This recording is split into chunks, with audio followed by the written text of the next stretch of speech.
mais bu yow bu no bay doxati yow min nga bu ñuy toggee rek ngeen dox rek tam nga lu bon.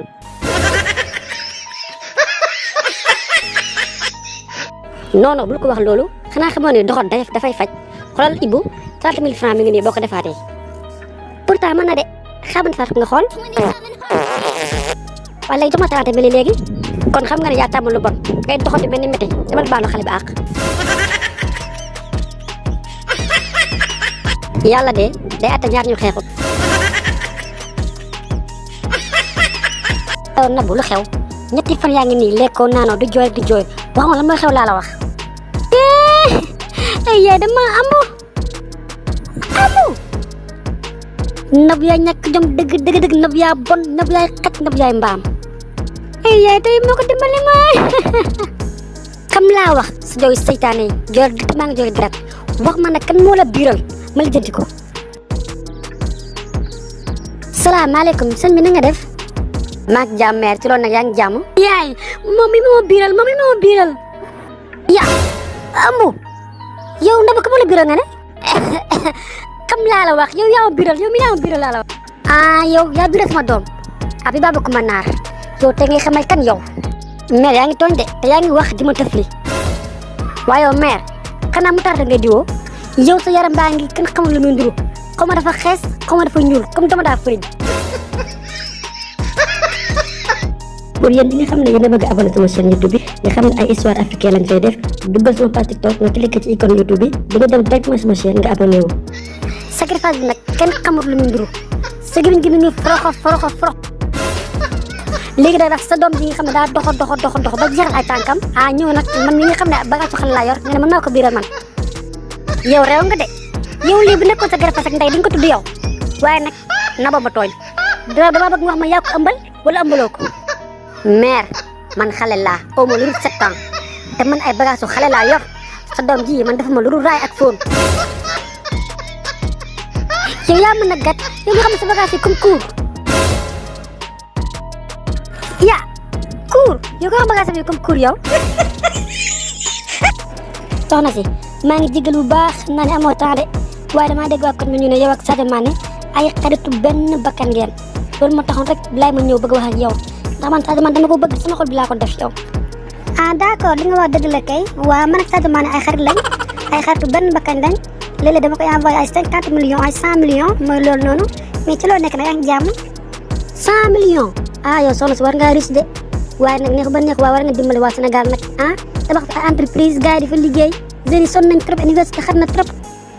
yow daal la taxawal sedd d'ailleurs am na benn projet bu may waaj a ubbi projet bi nag maa ngi ko bëgg a financé 45 milliards boo xam ne Sadio laa koy jox après moom may ubbi entreprise fii Sénégal fii jeune man fii liggéey xam nga man amoo jot damay dem ci vol yi dem ak dikk loolu moo tax amoo jot daal nekk fii di contrôler jeunes yi lu ñu def ak lu ñu deful ngir yàlla sonn jox ma sa numéro bu ñu demee ñu déggante WhatsApp. waaye kii du Nabou la kay yow yaay sëgg yow keroog li nga ma def loo ko mënee jën yi nga ma jaay dara baaxu ci jën yi saxe yëpp damaa dugg ci wàññi dem bu koy waas fekk yëpp saxe noonu la changé plat bi togg ceeb bi ko cax tuur laa jëm nii nag mais su ma ñib seen nag sama xaay di ma ko fay wax naa la ko nag. soxna si maa ngi jégalu de mais da ngaa jaawale de kii nekkul Nabou de kii multimilliardaire la xaritu Sadio Mané la te dafa ñëw Sénégal fii pour investir léegi nii daa war dem sax États-Unis ban Sadio Mané xanaa kon Sadio Mané mu jaay jën la kii de jàkkatu jën bu mag la marché Dakar bii la jaayee jën bu la waxee ne xaritu Sadio Mané la day dugg. soxna si expliqué lu mu leer yow xaritu Sadio Mané nga wala jàkkatu jën nga. yow yaa mën na fen dëgg yaa mën na gat yow kay bi ma xool sa kanam gi di mel ni marché bu laal soxna si daal nii rek sa xetal bu salte bii di mel ni dama daa fëriñ. yow nga ne xaritu Sadio Mané nga multimilliardaire nga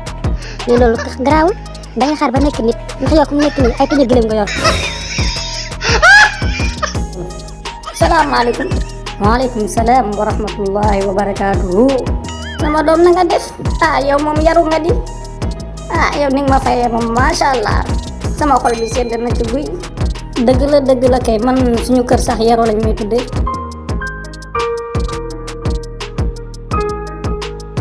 damaa yaru wax dëgg yàlla moom. waa lu doonoon say tànk. waaw man nag xale bi moo ma indi woon sa doom ji waaw moom de laa bëggoon ñu waxtaan si. mbaa jàmm waaw jàmm la rek parce que tey suba dama dajeeg sa doom ji si boulangerie bi mu jënd mburu ma ne ko jarul ngay jënd beurre ndax mayonnaise nga sama xol bi ba pare waaw maanaam daal ci kaw gàttal dama koo nopp. ay waaye man gone yi jaaxal nañ ma de yéen seen façon yi wax yi mooy lan mayonnaise na sama xol bi luy loolu yéen yow xanaa géwél nga. non man duma géwél meer loolu ay wax yu bees la rek xam naa nag yow doo ko xam yow ay sëtem ngay xam ay mot amour genre yooyu ngay xam ndax yow mi ko la xool xam ni mag nga xam naa ni dund nga 95 ans sax ndax sa bakkan yi ku ko xool xam ni yàgg ngaa nooy ceebu jën kenn du la wax nu mu mel parce que yàgg ngaa raxasu te sa kanam gi ku ko xool ak ni mu rasee nii di mel ni pain wala bu tawte wax dëgg yàlla xam ni yow mi mag nga quoi xam naa nag genre moo yooyu doo ko xam mais ci kaw gàttal daal maanaam sa doom ji moom dama koo nopp dama koo bëgg te su ma sañoon ngeen may ma ko. waaw dégg naa sa wax sama doom dégg naa la bu baax waaye de xamal naa la dara de yow moom ku yaradiku nga sa kanam gii ku ko xool xam ne ku réew nga amoo benn respect ci mag man lu mu bon mat naa la ndey kon waroo tudd sama kanam gu ras yaa may dégg.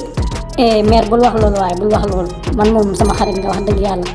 xam nga rek man damaa bëri ambiance bëri kaf rek loolu la quoi yow tamit mère yaay sama xarit su ma jëndee ginaar may la pooj ba yaay sama xarit waaye de bëñ ñu ngi koy lekkee mooy sama problème tey gémmiñ gu mel ni poulailler bu màbb ana bëñ baal ma jégalu maa ngi jégalu mère damaa juum de xam nga damaa bëri kaf nag yaay sama yaay booy. waaw xam nga sa réewande gi nga réew du tax ma bañ laa may sama doom dinaa la may sama doom ndax damay bañ mu lamb te tamit xam naa ne sa réewande gi doo ko continuer noonu yàgg di nga ko bàyyi waaw waaye nag dafa am leneen lu ci am sama doom ji su ma koy mayee nag dama cee bëgg teraanga ju mat sëkk ndax samay mbokk dañ maa yàgg defal teraanga dëgg la kon nag su ma demee bay mayee sama doom teraanga gi ma samay mbokk defaloon faaw ma delloo leen ko ndax fi mu toll nii premier cadeau bi rek bëgg naa ci 3 millions waaw ndax xale bi ma yor macha allah jongama la te téye na boppam tamit bëgg naa ci 3 millions ak iPhone 13 Pro Max. mer noonu na iPhone 13 Pro Max nga wax waaw moom laa wax ndax sama doom ji mérité na lu ëpp loolu sax. mais yow moom daa mel ni xamoo lu bari de yow mii xamoo lu sa kan nag nga ni ma nga wëgg sa kanam gi ni mel ni Pro Max yow mais da ngaa fàtte ni jamonoy rajo nga maaseel te booba taxul sax ñu joxoon la rajo Pro Max nga ñëw fii dama laaj 13 Pro Max xoolal meer bëgguma yii de may wax mu ciy doole 3 millions xoolal yow gis nga bu fekkee loo posé sa bëñ yi nga xam ne daa màbbu ba pare bu fekkee loolu nga bëgg nga dem jaaree ko feneen waaye du ci man de sa doom jee demee ni gilem gu ndaw ma koy sagal nga war ma kaa may rek ma dem saa joxe dara nga may laaj xoolal meer bëgguma yii de ana ay taatam sa doom ji nu mel taat yoo xam ne comme baaraamu liir. sama gars yi damaa créé chaîne YouTube ku ci bëgg a bokk nag duggal sama page TikTok nga cliqué ci icône YouTube bi di nga dem directement sama chaîne nga abonné wu gën a seetaan vidéo yi complet maa lay ñaan ngeen abonné wu pour di mën a gën a 20 000 abonnés merci.